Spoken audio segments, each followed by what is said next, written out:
Hi, and welcome to the initial episode of the Gothic Heart, where we're going to talk about all things Gothic, alternative, outside the traditional style, how we incorporate them into life, occasions, decor, just everything. And my personal story and how that plays a part, and different ways that we can be ourselves and express our personal style, regardless of how society wants us to be and how we can incorporate that. So let's get started. In this first episode, I want to talk about sort of how I came up with my style, which it's just sort of always been my thing. You can go back to even like first grade and see pictures and stories I drew of pumpkins and about witches. And I mean, I've just always liked Halloween. Always been attracted to lace and vintage and black color, dark purples, just all the spooky colors and things. Vampires were always so fun. Just all kinds of fun. Um, Things I enjoyed and liked wearing, and my music taste always veered that way. It was very, I went to high school in the 90s, so you had your grunge and your alternative, but I went even more to like new metal. And to this day, still listen to it, love me some new metal. But a lot of those things were not socially acceptable. A lot of things still aren't. I mean, we've come so far in these past 25, 30, 40 years. But it's still not where we needed to be. So it's kind of the beginning of all of my story. I was always sewing or being creative or finding an outlet or a way to have my style. You could never find a jacket made of, rainbow skulls fabric, or I mean, a purse that was neon yellow and hot pink or anything like that. And those were the things that I wanted to do. So early on, I learned how to sew and embroider, and that felt like crazy. Sewing is a huge passion of mine. I would make clothes and purses with embroidered skulls on them, and vampire things, or um, cauldron bubbling, or a lot of lacy designs or damask designs, which are really fun. So do a lot of that, which was always very enjoyable. And then I could have my style. I mean, the jacket I made, like neon pink and purple. And I mean, I also love bright colors, neon colors. So making things my own and expressing my style in a world where that style maybe didn't exist outside of, I did find some cool stuff in Hot Topic back in the day. It's different now. Was just really important to me to learn how to do that. So that's definitely a big part of my journey. It led me to where 13 years ago I got engaged, and we were planning a Halloween wedding. And by the way, it was incredible. Best wedding. So much fun. People still talk about how fun it was. But come time to when we went to go look at a ring and things like that, of course I would want something, skulls or coffins or bats or spiders or something fun, which wasn't around. It's few and far between even nowadays if you can find something your style. So I mean, I found something great. I do love also on the flip side, hearts and stars and glitters and sparkles and all the pretty colors. We found a beautiful heart, engagement ring and went for it. Custom was not something that seemed to be readily accessible or available. And even if it was not in my budget back then.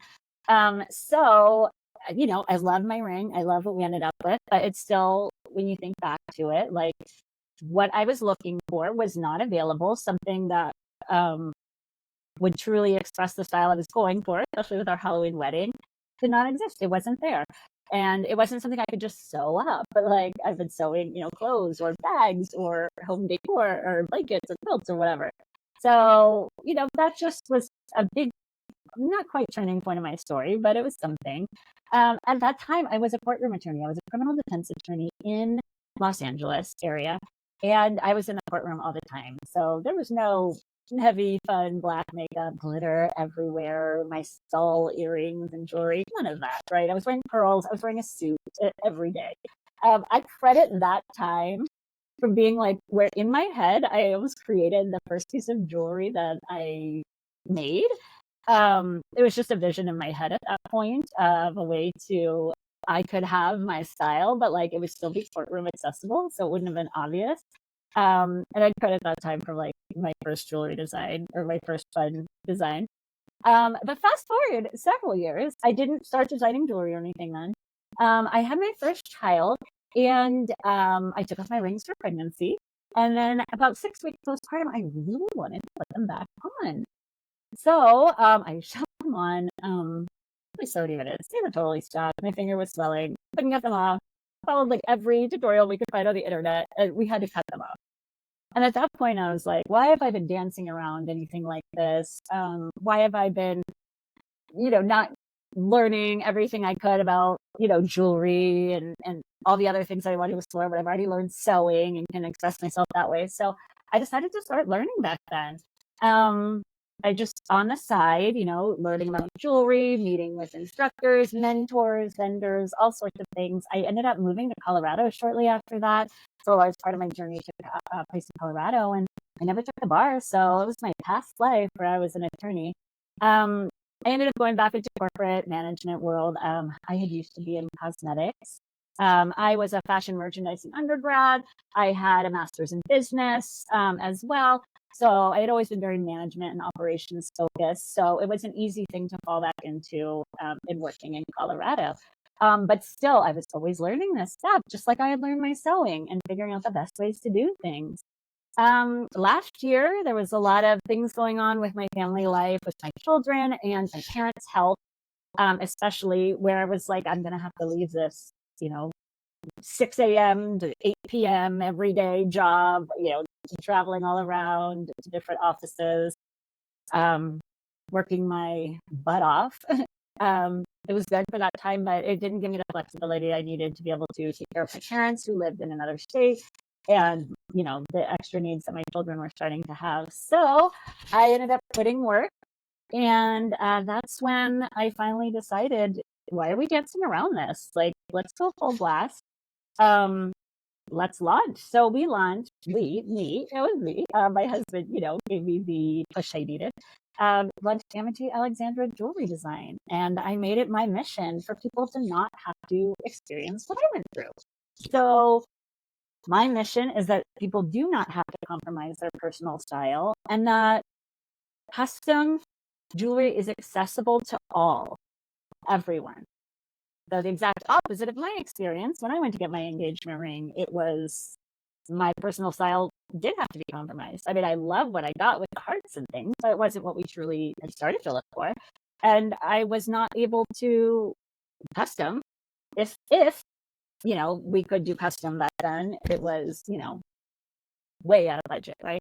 So that's the opposite of what I'm trying to inspire here, is give everyone a chance to express their personal style from the ground up if they want.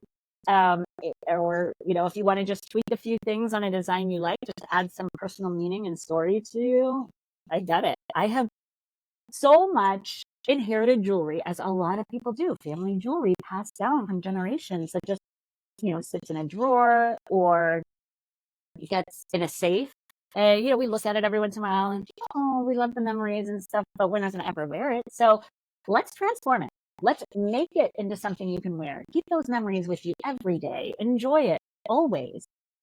Or redo, like I'm going to redo my set, repurpose my set into something, my style now. I mean, I'm only 13 years in, but who I was, is very much like that. But a lot of people, what they buy in their 20s is not what they want now in their 40s or 50s, or, what they've inherited. Or, a lot of people may want to, like split up some of their jewelry and donate, the stones to their grandchildren or things like that.